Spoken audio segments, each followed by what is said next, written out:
Welcome to True Crime Garage. Wherever you are, whatever you are doing, thanks for listening. I'm your host, Nick, and with me, as always, is a man that goes over the top like Sylvester Stallone. He is the Captain. I also ride a mechanical bull like Urban Cowboy. It's good to be seen and good to see you. Thanks for listening. Thanks for telling a friend.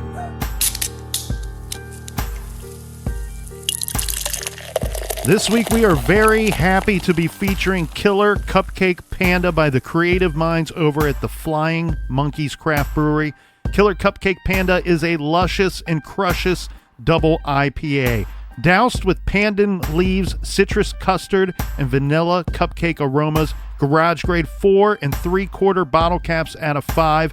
And this week our fridge is full thanks to Marley in Roy, Utah. I wonder if it's a Wizard of Oz reference, the Flying Monkeys. A big We Like Your Jib to Monique in Creedmoor, Texas. And a big We Like Your Jibby to Haley in Lexington, Kentucky. And Kelly from my hometown of Dummerston, Vermont. Next up, we have Jacqueline in Parts Unknown. She says we are the best part of her Tuesday. And last but not least, we have Suzanne in Duluth, Georgia. Everybody that we just mentioned went to truecrimegarage.com and they helped out with this week's beer fund. And for that, we thank you. Not only did they go support the show, but they waited a really long time because we're way backed up. So be patient. We will shout you out at some point. It's more exciting that way. It's a surprise. Anyways, thanks for supporting the show. Make sure you check us out on the Stitcher app for all of our old episodes, and check out us on Stitcher Premium for our bonus weekly show called Off the Record. We're talking about the confession of the Stephen Avery case this week, so check that out. And that is enough of the beers now. All right, everybody, gather around, grab a chair, grab a beer. Let's talk some true crime.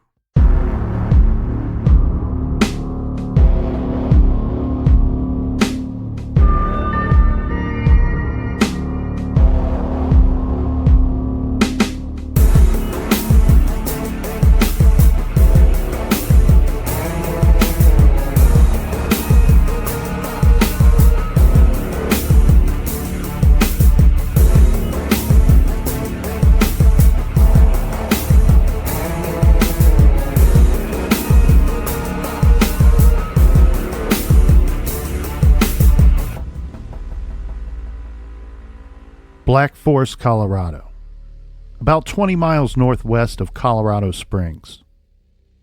The Church family lived in a single-family home with 4 bedrooms. The smaller bedroom was used as a family den. The house was nice, and it was rather secluded, which was just what parents Mike and Diane Church wanted. They had over 5 acres on Eastonville Road. This was a family of 6. Mike and Diane Church and their 4 kids, Heather, Chris, Gunnar, and Sage. Mike and Diane were college sweethearts, and they worked very hard to build a nice and happy home for their family. This was their dream house, and Diane said it was the perfect place to raise children. But things were not always perfect. In fact, by early 1991, Mike had moved out. Diane filed for divorce. Mike was living in an apartment in town, closer to his work, and Diane stayed in the home with the 4 children. Everyone was working through this tough time. Diane sought some counseling. Mike had regular visitation and equal time with the kids. And their oldest child, Heather Dawn Church, was excelling in school. Heather played the violin, and even at an early age, she was telling her parents she was going to be an astronaut when she grew up. Her parents played along, even though they thought it was just a phase, and sent Heather to one of those summer space camps. When she returned, she was even more excited about becoming an astronaut and told her folks she was the only kid that did not throw up when in the shuttle simulator. As the finalizing of the impending divorce drew near, Mike and Diane put the house on the market, but Diane and the kids would stay there until it sold. The school year started up in September of 1991, and the kids were back to being busy. On Tuesday, September 17th, this was to be just another ordinary day. At 6:30 a.m., 13-year-old Heather Dawn Church and her younger brothers got on the school bus. They lived out in the sticks, so the bus ride was as long as an hour some days. Heather was in the 8th grade at Falcon Middle School. After school, Diane prepared dinner for the kids. She and 2 of her boys had some commitments at their local church. The 2 middle boys, Chris and Gunnar, were involved with the Cub Scouts, and they had a meeting on this evening. The church was just 15 miles down the road. While the 2 boys were at Cub Scouts, Diane was going to attend a homemaking class. Heather explained if she and 5-year-old Sage tagged along, they would have nothing to do. Heather offered to stay home, babysit, and tidy up the house. This would work out nicely, because Sage could keep his normal bedtime of about 8 o'clock. Before leaving, Heather and Diane discussed several things. 2 of the most important. Sage had a flu shot earlier that day, and Heather should look out for adverse reactions.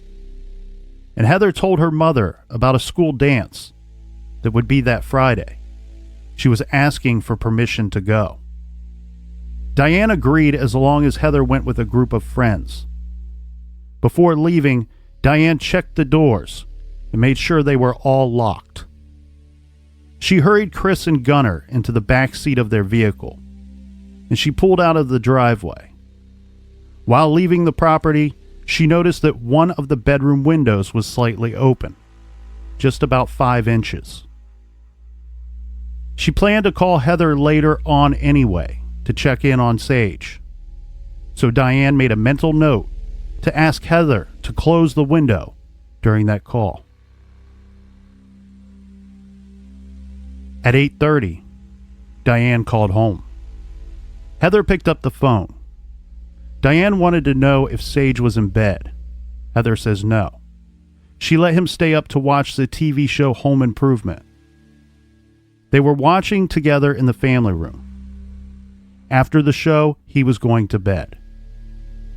Diane told Heather that she loved her, and she and the 2 boys would be home by 10 p.m. Diane pulled into the driveway just before 10:15. She noticed that the outside house lights were not on. Her and the boys got out of the vehicle and made their way up to the house. They went to the patio sliding door, which was pretty common.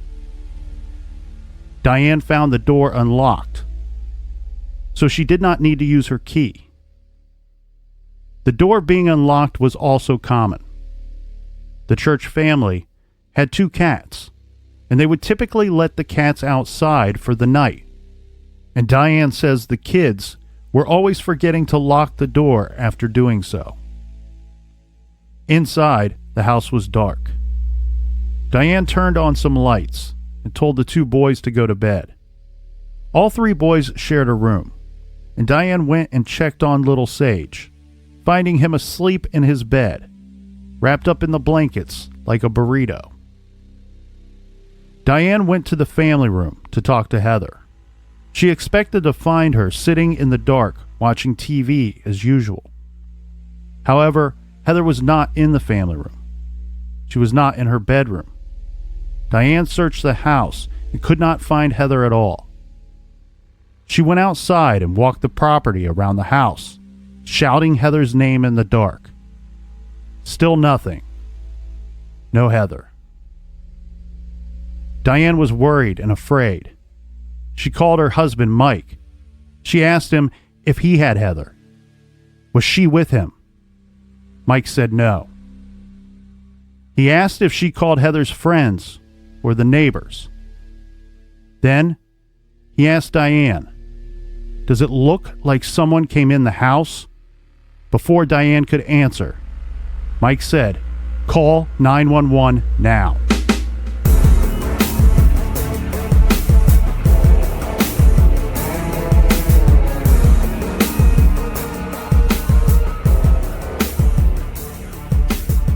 We start off, Captain, by jumping right into the search for 13-year-old Heather Dawn Church.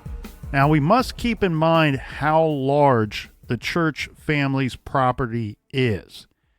Now, that guy that we just heard said it was over 5 acres. There are 2 really good books on this week's case, and we will have those as this week's recommended reading and maybe next week as well. One source says the property was 6 acres, and the other lists the plot of land at 5.8 acres. So both probably very accurate, but that's what size of property we are dealing with. Now, because of the remoteness of where they lived, Diane, Heather's mother, she was thinking that Heather must have gone outside, maybe in search of one of the cats, and walked too far. Maybe she fell, twisted an ankle, or busted her knee, couldn't walk back to the home, that sort of thing. On the other hand, we have Heather's father, Mike. He had a completely different feeling that night. Mike said immediately after the phone call with Diane, where he tells her to call 911, he jumped into his pickup truck, racing like a jet to get to his family's home. Later, he would say he knew right away that someone took his daughter. Yeah, and they have the extra stress already by their family separating. Diane did exactly as Mike said. She called 911. Her call was routed to the El Paso County, Colorado Sheriff's Department. It was not customary for this sheriff's department to take a missing report until the person in question was gone for more than 24 hours. Sadly, this included teenagers as well. Diane requested that a deputy, at the very least, come out to the house. This request was denied. Diane was told by the deputy on the phone that she should be calling Heather's friends because 99% of the time, missing kids are with a friend or at a party. Diane asked her, what about the other 1%? Because the sheriff's office would not send a deputy, Diane started calling her friends and family, asking if anyone would come to the house and help look for Heather. By the time Mike arrived, others were already there, looking for the missing 13-year-old. After several more calls to 911, a deputy was finally dispatched to the house, arriving just before midnight. Yeah, we don't like how they handled it initially, but at least they sent out a cop. Yeah, regardless of how the 911 calls were handled, the deputy that was dispatched to go to the house, the churches have and had nothing but good things to say about this officer. We are talking about Sheriff's Deputy Les Milligan. Les was very young and very green. Officer Milligan went right into action as soon as he arrived on the scene. He took control of the scene and ordered the El Paso search and rescue team to come out to the property ASAP. Unfortunately, they never found Heather that night. In fact, they did not even find any clues as to where she may be or what could have happened. Diane later said it was like the girl just vanished into thin air. The next morning, the questions started. The officers wanted to know everything about Heather, the house, their marriage, the divorce, everything. So they're looking around the house. They're calling friends and family. They can't find her. Now they want to know, is it possible that she would want to run away for any reason? Yeah, law enforcement, they're speculating here, Captain. They want to know, could the 13-year-old be upset about the divorce? Yeah. So from my understanding, this was going to be final. The divorce was going to be final just before Thanksgiving. So it was coming soon. Could she have been upset about the whole situation and maybe she took off? Diane believed no. That could not be what happened here. She tells the officers that Mike moved out of the house months before, and Heather did not seem upset or to be having any difficulty with the situation at all. So she's explaining here, this isn't anything new. This didn't just happen this week or last month. This has been going on for months, and me as a parent and my husband living elsewhere, us as parents, we've not seen any indication from her that she's struggling with this. In fact, she's excelling in school. Mm-hmm. Diane told the Daily Sentinel many reasons why her daughter Heather, why her life was great and why she would not run away, citing that Heather was a very reasonable kid. She got really good grades. She was recently accepted into the gifted and talented program at school. She asked about going to the school dance on that Friday. Right. We talk about, usually when people are making plans, they don't have these underlining plans to disappear. Well, I understand that law enforcement has to look at all these different angles, but it's sad that you see in so many cases that parents or loved ones have to try to convince law enforcement of what they believe. Yeah. Yeah. And she also pointed out, back to the dance, she said, not only did I give her permission to do this thing, so it's not like we got in some kind of argument. She wanted to do something and I said no. Right. I gave her permission to go to the dance, to which we have Heather telling her mother, great, I have a new outfit. I'm going to save that outfit to wear it to the dance. Yeah, it seems like something that she was looking forward to. Seems like something that she was making a big deal to herself. And she recently applied for the school yearbook staff as well. Now, obviously, we don't know all that was said to investigators or exactly how they arrived at this conclusion, but I will say that very early on, the sheriff's office said publicly and to the media, and this is an exact quote, "It's unlikely the girl ran away." In fact, very quickly in the investigation, the sheriff's department brought in the FBI to investigate this as a likely abduction. But it was that morning, that next morning, where things would start to get a little weird. So it's during this questioning that Diane remembers the open window. This is the window to the master bedroom. She opened it and forgot to close it before she left, and then saw it open when pulling out of the driveway. Right, and like you stated before, she went around locking all the doors, making sure that her kids were safe. When she's pulling out of the driveway, she notices this window. But the fact that you're hearing this the next day, I think it would raise a little bit of alarm. I agree. She tells law enforcement that she meant to tell Heather about the open window when she called home at 8:30 p.m. the night before, but states that she forgot to. She told them that all of the doors were locked when she left the house, but when she came home, the sliding glass door to the patio was unlocked. She added that other than a couple of items, nothing was out of place, no signs of a struggle, no forced entry, and in fact, 5-year-old Sage was asleep and perfectly fine when she arrived home at 10:15 p.m. Now, I don't think we know this information. Like you said, one site reports 5.8 acres, one reports 6 acres, but I wonder how far away from the road the house actually was. I don't know the exact distance, but the description that I've seen a few times is that it's a long driveway that we're talking about. Right. That there's a decent amount of distance between the house and the yard. So if you're an investigator, I think I get what they're thinking about. I mean, you're looking at this thing like, well, is this even a crime scene? There's no clues here, no evidence. And I'm guessing, but I would bet some of the detectives were probably wondering if Heather went with someone willingly or opened the door willingly for her then abductor. Right, because it could be a friend that she went with, possibly a boyfriend or a male friend that she maybe hasn't told the family about.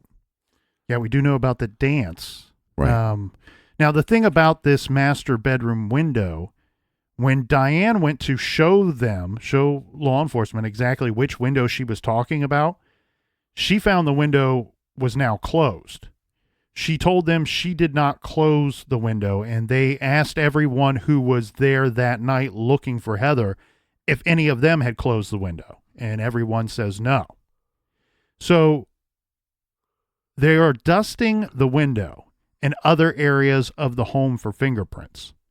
Upon further examination, they found that the screen to the window was askew. So they take the screen off and quickly notice it was actually in the track, but it was backwards. A technician inspected the metal frame. All in all, windows and the screen, the tech found 3 possible fingerprints. And so removed these fingerprints, or the latent fingerprints. These were submitted to the Automated Fingerprint Identification System, or AFIS for short, in hopes that a match would be found in the national databases. But no such match was found. The investigators did not like that the churches called so many friends that night, people who walked through the house and property, possibly disturbing the crime scene. But, I mean, what are you going to do if you call the sheriff's office and they offer no help? Yeah. At first, you're going to call your friends, relatives, and such for help. Sounds like a bunch of malarkey and a bunch of horse shit. I mean, like you said, it's very similar to John Benet Ramsey case, where they had a lot of people inside the crime scene, basically. But like you said, when you're calling for help and nobody shows up, what else are you supposed to do? So the morning after the disappearance, after questioning, Diane says she got tired of doing nothing. So everybody is out that night and all the next morning looking for Heather. Meanwhile, Diane is supposed to just kind of sit tight inside the home. As a parent, you got to be going freaking crazy here.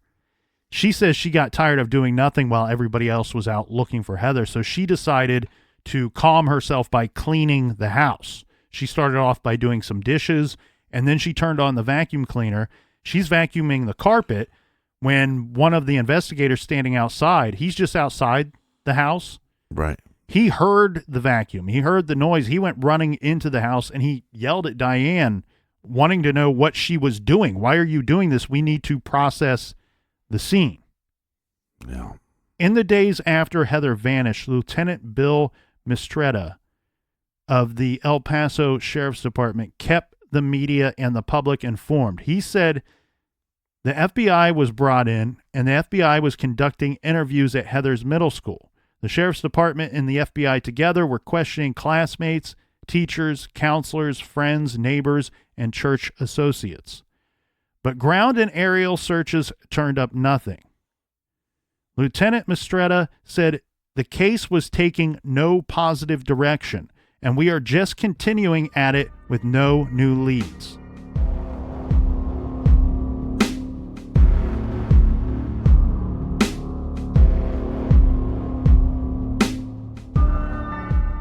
When it comes to meat, quality matters, and Butcher Box believes everyone deserves high quality, humanely sourced meat. We both, me and Nick, we love our Butcher Box. We love when it shows up to our door. And let me tell you, it is the best bacon I have ever tasted. I love Butcher Box so much. When people ask me to list my hobbies, I say Butcher Box is one of my hobbies because I love to grill, I love to cook, and I love this box showing up every month.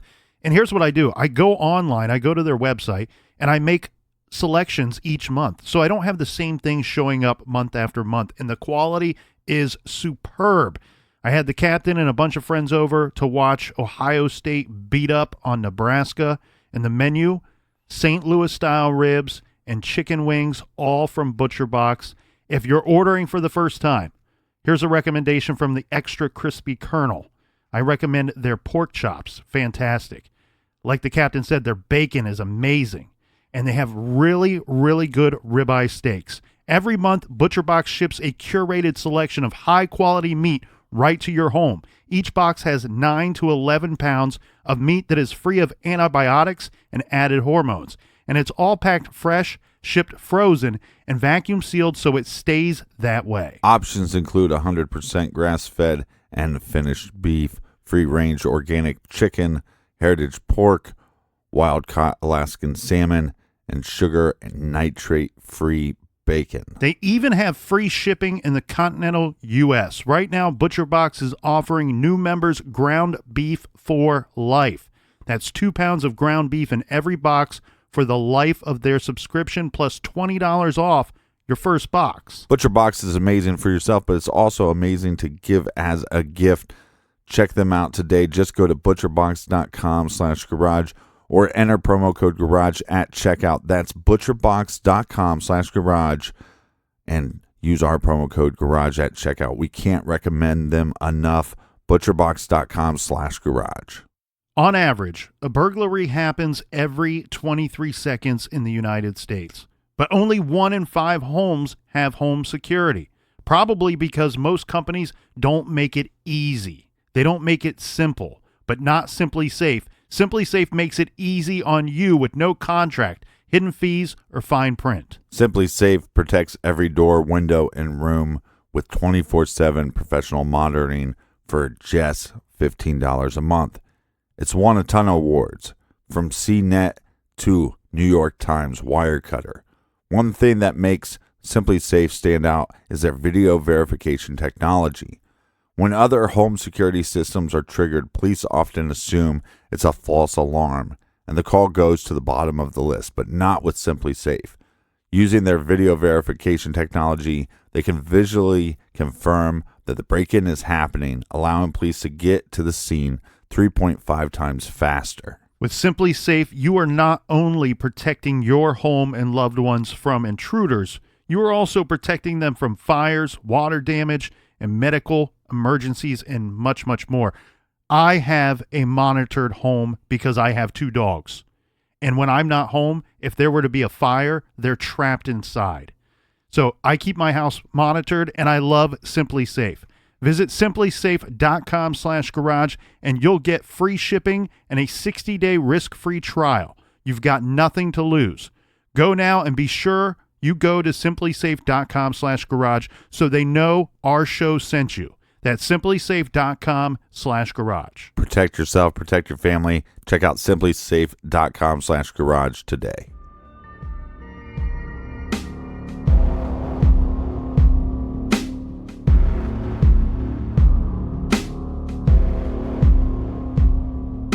All right, we're back. Cheers, me mateys. Cheers, Captain. Now let's talk about one lead that did come in. So first we need to understand that with a lot of these missing kid cases, the community really comes together. We're talking missing flyers everywhere, pictures of Heather seen all over town. They were not just posting missing flyers at local businesses far and wide.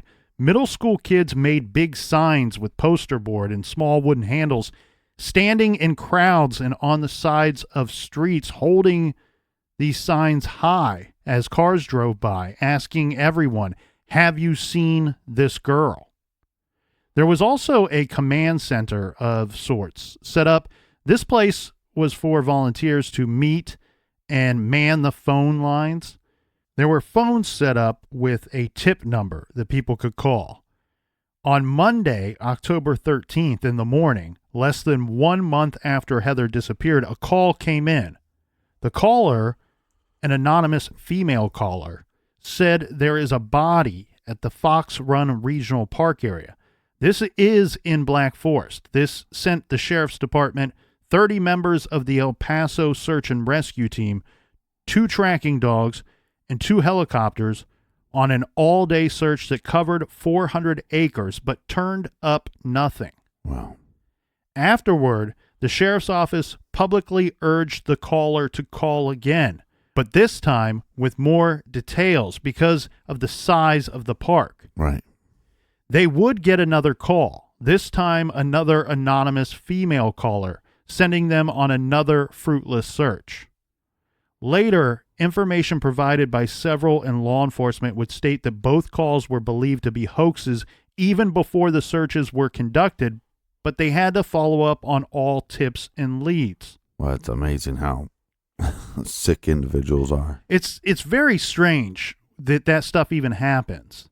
And it's unclear if law enforcement believes that both calls came from the same person, but they have stated it's believed both calls came from a teenage sounding girl. It's just strange that somebody would be sitting there watching the case unfold and want to make something up to waste law enforcement's time.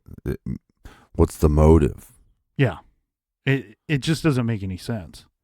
But to this day, Captain, the caller or callers have not been identified.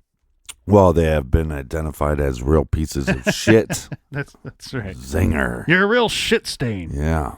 So we talk about the community coming together, but then we also talk about these asshats of society with these harmful and hurtful fake calls, which destroy the parents and loved ones of Heather and compromise search efforts and the investigation itself. Yeah. But I much rather prefer to talk about people coming together and helping one another. One of many instances was when we see this case. This is the Matthews family. They reached out offering friendship to Mike and Diane Church. Jim and Gloria Matthews were able to offer the churches their sympathies, and they were two people that can truly understand and empathize just exactly what the churches were going through. 7 years before Heather Church went missing and the believed abduction of Heather Church, 12-year-old Janelle Matthews was believed to have been abducted from her home. This is in Greenlee, Colorado, about a 2-hour drive north of Black Forest, Colorado. Janelle was dropped off at the family's home after she attended a Christmas choir concert. She was last seen walking into her empty home by her friend and her friend's father when they dropped her off at the house. Later, Janelle's parents found the house empty, but Janelle's shoes placed neatly in the family room near a space heater with the TV on. There was no sign of a struggle or forced entry, but police said they believe the 12-year-old was abducted from the home. Her case remains unsolved to this day, now over 34 years later. In recent developments, her body was finally located just a little over 2 months ago in July of this year. The body was found by oil field workers about 20 miles from her home.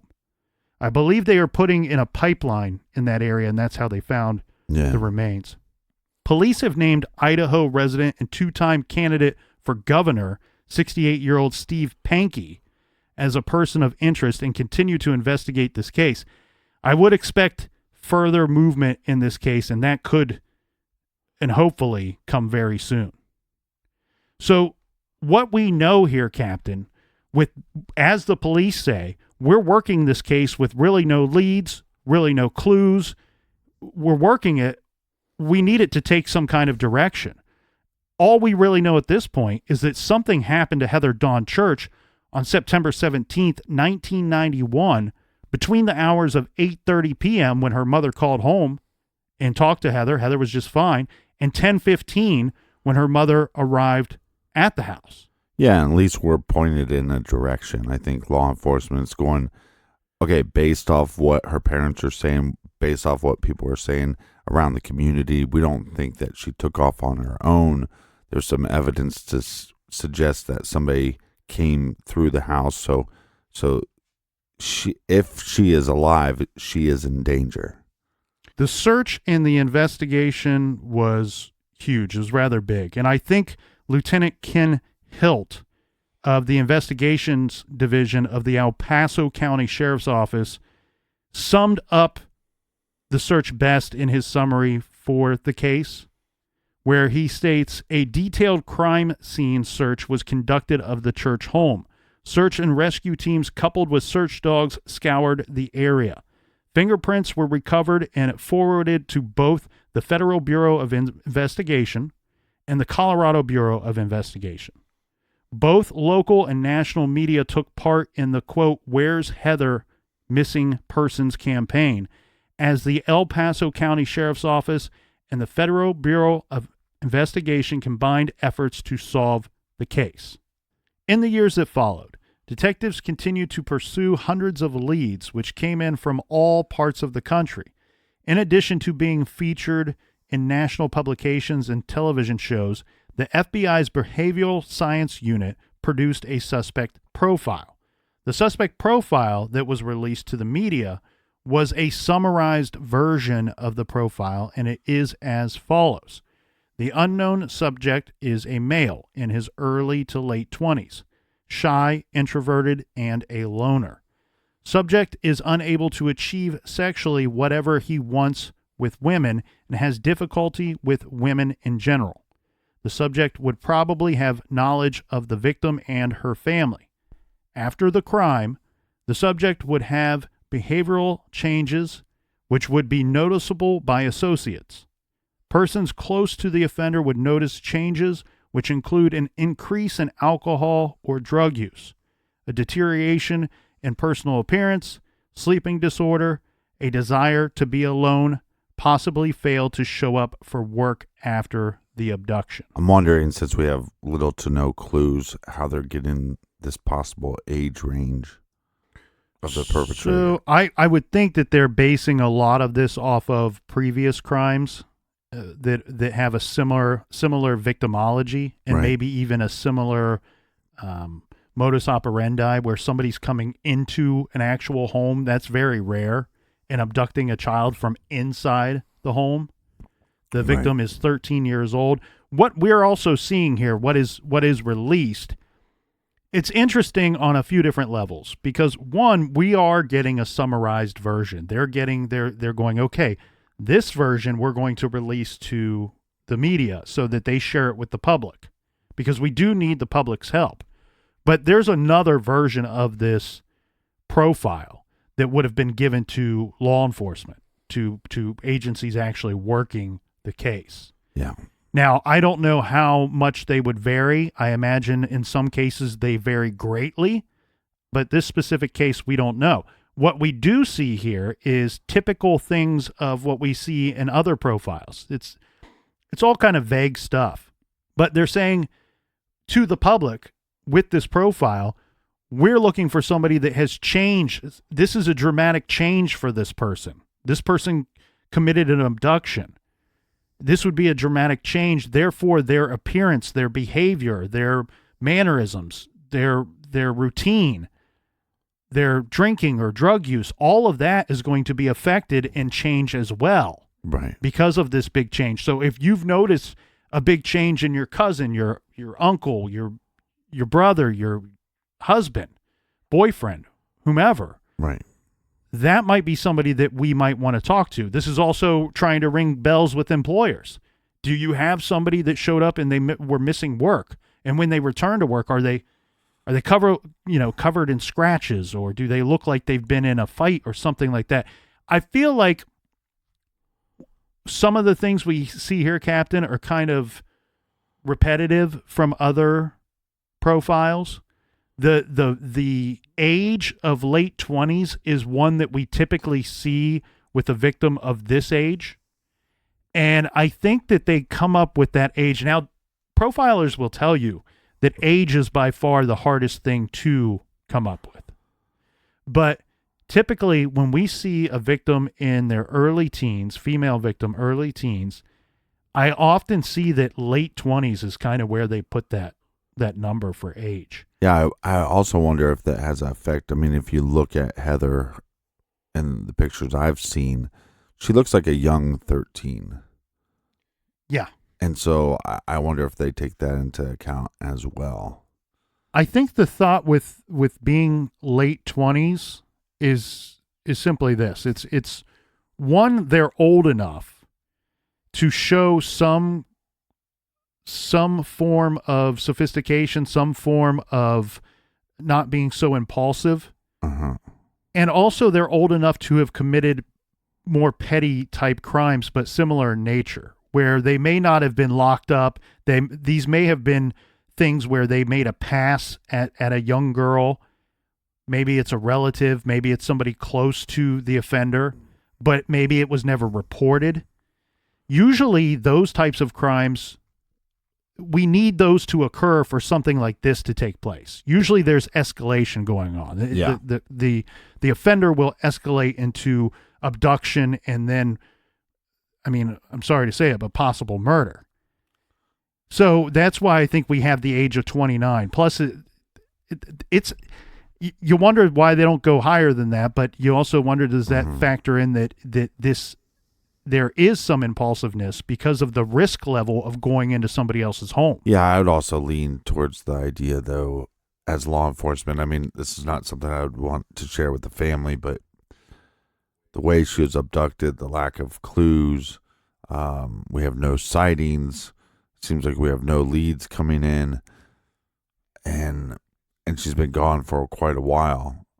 At some point, you have to start leaning towards the idea that she might not be alive anymore. Yeah, and then that doesn't really change the profile much, but I think as far as drinking and all those things, those will get even more escalated because of a murder. The really weird thing, the strange things to me that stand out, one, there's no blood.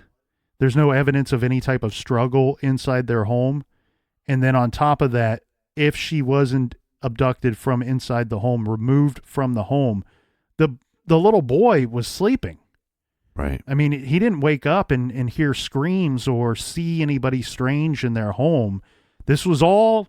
If she's removed from inside that home, this all went down very stealth-like. Now, the case, as mentioned, was featured on several different TV shows. Diane Church, she was really the one, she was the face of this investigation. She did countless interviews. She handled the newspapers and TV interviews. On a national level, she was on several programs, including, but not limited to, the Oprah Winfrey Show and the Jerry Springer Show. The Oprah Winfrey Show, Captain. Am I showing my age here? Wasn't it more recently just called Oprah? When did it make the change from the Oprah Winfrey Show to just Oprah?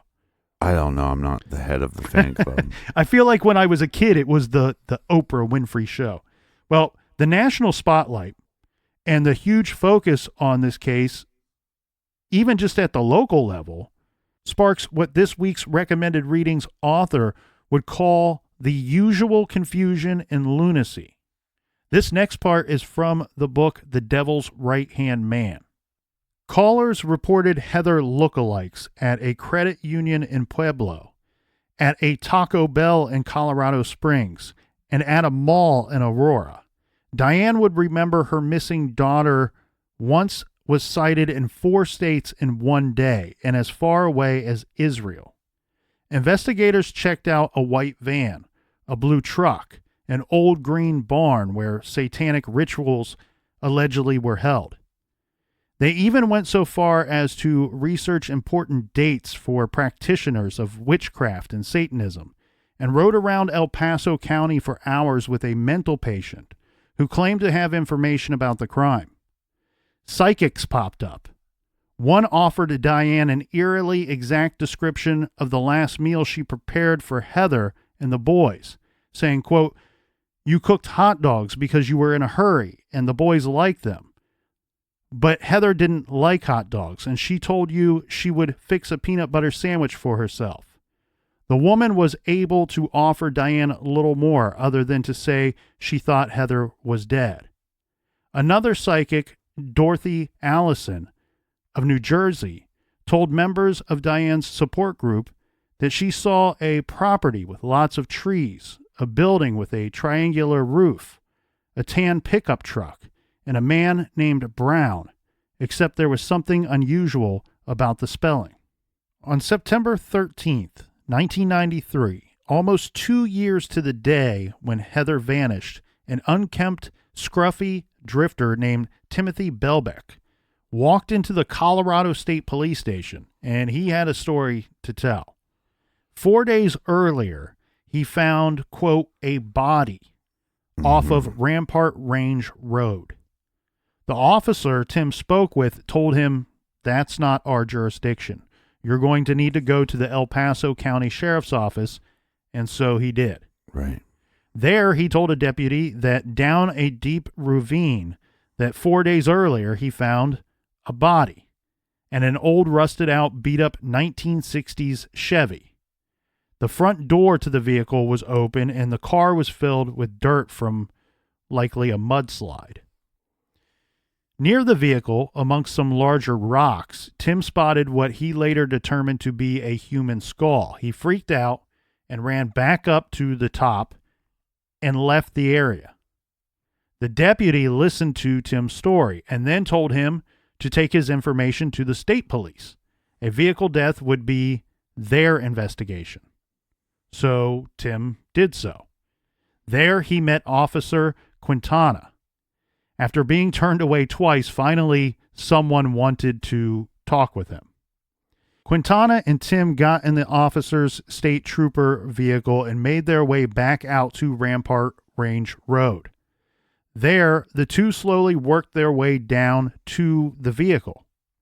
Just as Tim had said, sure enough, there was this old rusted out blue and white 1961 Chevy Impala with the door open and the car full of dirt. The officer looked around and thought that a body, it should be easy to find. Right. I want everybody to note that when Tim is reporting this information all three times, he's saying that he found a body. But it turns out that there was just a skull there. He had only, in fact, found a skull. Right. After more searching, they did find a small pile of bones. Now, the officer bagged up the skull, bagged up the bones, and took all of Timothy's information and his full story and how and why he found the skull. Officer Quintana then, with the skull, went to the El Paso Sheriff's Department again, where he too was told that it sounded like a car fatality, so it was it was the state police's investigation, the state police's case. Officer Quintana put the bags in his work car and drove to meet his family. Eventually, he's going to take Polaroids of the skull. And he believed that maybe the body didn't have anything to do with the vehicle at all. He thought maybe it was left there from decades and decades and decades ago, that it could have even been like a Native American or anything of that nature. Right. At this time, so now he's got these Polaroid pictures of the skull in his work car. And he goes to meet his family, and I believe they were meeting either to like go shopping or go out to eat, something of that nature. He's meeting them there. Now, keep in mind, this is almost 2 years to the day when Heather disappeared. And still, at this point in our timeline, there have been ribbons put up all over the neighborhoods to cheer on the return of this girl. There were missing posters put up. There were Heather's picture all over town. So his daughter, Officer Quintana, his daughter gets into his vehicle and she's rummaging around. She finds the Polaroids of the skull and she's looking at them. And unfortunately, Officer Quintana, once he realized that his daughter was in the car, he realized he had some things in there he didn't want her to see. She's looking at these pictures and he's trying to tell her, hey, I think this is what was going on. This is why Dad has these pictures. It's his daughter that says, you found Heather. You found Heather Dawn Church. She recognized the layout of the teeth. So the picture of the skull, there is no lower jaw, just the upper teeth there. Right. And she recognized the two large incisors flanked by two crooked laterals. This matched up with a lot of the pictures that they had posted around town of Heather. Yeah. It's a very distinct look. Yeah. So on the second anniversary of Heather's disappearance, the state police announced that they had recovered the body of missing 13-year-old Heather Dawn Church. Investigators were quite skeptical about Timothy Belbeck's story. How did he find the skull so well hidden? This was not a spot where people go. This isn't, there's no traffic in this area. He had to climb down into this ravine to find this skull. Why did he tell police he found a body when he said he only saw a skull? Right. Why would he call a skull a body? Why did he wait 4 days before reporting what he found? Tim's story is pretty complicated, let's say. Okay. What we know is he's a drifter. He is somebody that may just be passing through the area. Right. He states that he was staying, when he had money, he would stay at the Pink Panther Motel. But on a night about 5 days before he led Quintana to the skull, he says he was forced to camp in his truck because he didn't have enough money for the motel. So he's trying to sleep in his truck. He's sitting in there drinking whiskey for his camping trip. And he said that he saw, like, I don't know if they were teenagers or just young adults that parked some distance away, and they were partying as well. And throughout the night, they were kind of tossing rocks down into this ravine. And when the rocks would land down below, he could hear them bouncing off of what he thought was metal. Now, we do know that there was a vehicle down in that ravine. Right. This dude does not have much money. He's a drifter. He's thinking, there's metal down there. I can turn that metal into money. So the next day, he decides to climb down into the ravine, looking to pull all that scrap metal out of the ravine and turn it into walking around money. He finds the car down there. That's a good sign. He said he saw a washing machine down there as well. This is a place that people were dumping large size throwaway objects probably for a very long time. It's when he's down there conducting this search for scrap metal that he says he saw the skull amongst some of the rocks near the vehicle. These rocks were, bigger rocks, almost bowling ball size. But he said what stood out for him was the color of the skull was significantly different than the color of the rocks. So he went to investigate.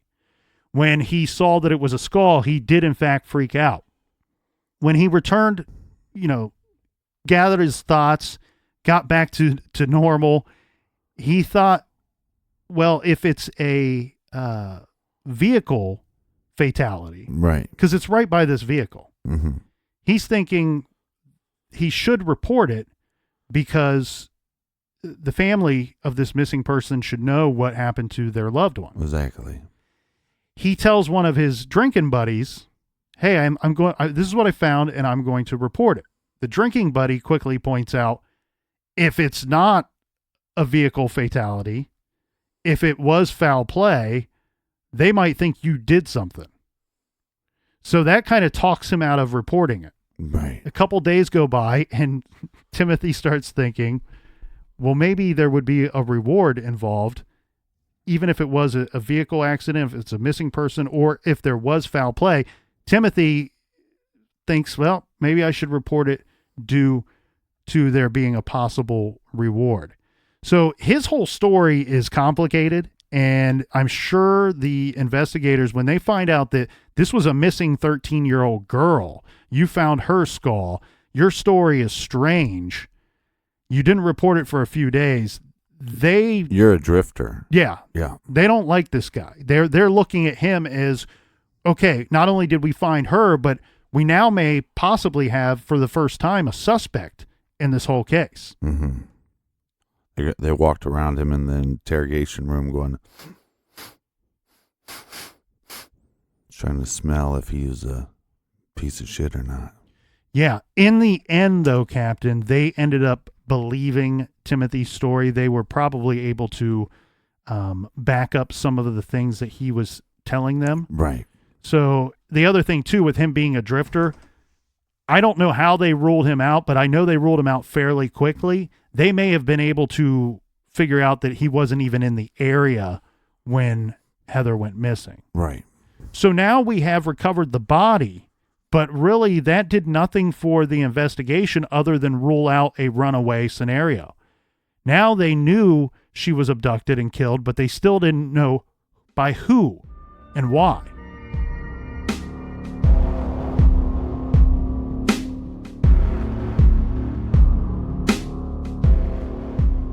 Simply Safe makes home security easy with no contract, hidden fees, or fine print. For just $15 a month, you get 24/7 professional monitoring throughout your home. And Simply Safe uses their revolutionary video verification technology to visually confirm that break-ins are happening, allowing police to get to you 3.5 times faster. Visit simplysafe.com/garage and you'll get free shipping and a 60-day risk-free trial. That's simplysafe.com/garage, simplysafe.com/garage. For everything true crime, go to truecrimegarage.com and join us back here tomorrow for more on this case. Until then, be good, be kind, and don't litter.